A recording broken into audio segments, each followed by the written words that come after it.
අයිබෝන් කියලා පිළිගන්නවා ඔයාලා හැමදෙනාම මගේ YouTube නාලිකාවට. ඉතින් මම අද කියලා දෙන්න හිතුවේ ඉතාමත් ඉක්මනින් පහසුවෙන් සහ පිළිවෙලට ඔසරියක් ඇඳගන්නේ කොහොමද කියලා.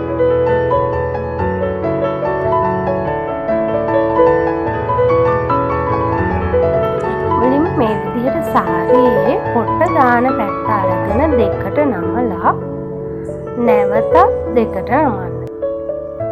ඊට පස්සේ සාරි පොට මම අඳින්නේ වම් පැත්තට සාරි පොට කරට දාගෙන ඔයාලට අවශ්‍ය උසට සකස් කරගන්න.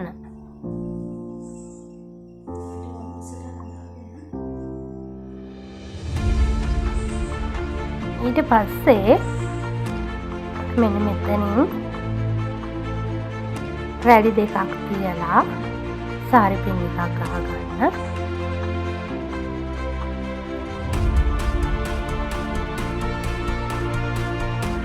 ඊට පස්සේ යටිනුත් කටු දෙකක් අහගෙන මේ විදිහට සාරියේ උඩට හිටින පොට අරගෙන ඉන්න වටේට අරගෙන මම නම් වම් පැත්තට තමයි නෙරිය දාන්නේ. ඔයගොල්ලෝ මේ විදිහට රැලි දාන්න පටන් ගන්න. ඔයාලට චූටි රැලි ඕන නම් චූටියට නමා ගන්න, ලොකු රැලි ඕන නම් ලොකුවට නමා ගන්න. ඉතින් මම මේ විදිහේ සාමාන්‍ය ප්‍රමාණයේ රැලි තමයි තියාගන්නේ.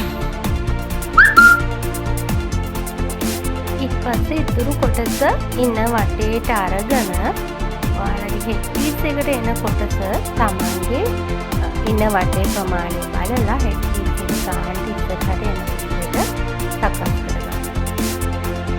ඊට පස්සේ අපිට පුළුවන් චීස් අඳින විදිහට අර ඔයාලා වෙනද වගේ ඉස්සෙල්ලාම පටිය බැඳගෙන කරදර වෙන්න ඕනේ නැහැ. ඔය විදිහට හදාගෙන පස්සේ පුළුවන් අපිට ඉන්න පටිය බැඳ ගන්න.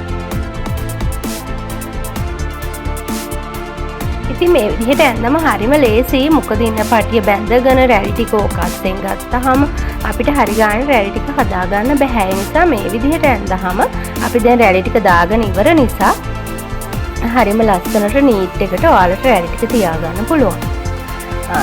මට අමතක වෙච්ච දෙයක් තියෙනවා. ඔයගොල්ලෝ සාරි අඳින්න පටන් ගන්න කලින් කොණ්ඩේ බැඳගෙන සපත්තු දෙක දාගෙන ඉන්න, නැත්නම් සාරිය කොටට පේන්න ඉඩ තියෙනවා.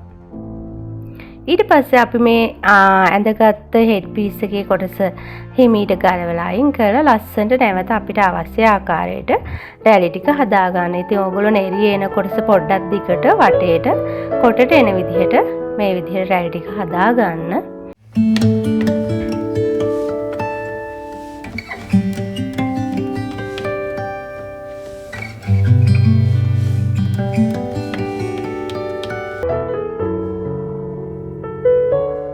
ඊට පස්සේ නැවතත් අපි ඇඳපු විදිහටම ඇඳගෙන මේ රැලි තියෙන කොටස ටිකක් උඩට කරලා යට පොට අපිට අවශ්‍ය උසට පටියට යට කරලා රඳව ගන්න පුළුවන්.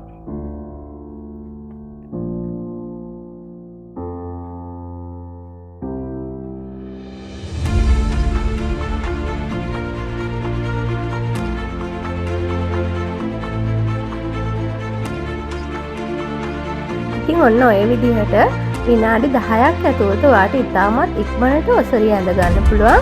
ඔෆිස් යන කෙනෙක් නම්, ඒ වගේම පාසල් යන කෙනෙක් නම් කිසිම කරදරයක් නැතුව විනාඩි 10ක් වගේ ඇතුළත මේ විදිහට ඔසරිය ඇඳ ගන්න. පුංචි මතක් කිරීමක් කරන්න ඕනේ. වීඩියෝ එක හොඳ නම් subscribe කරන්න, සම්පූර්ණ කරන්න.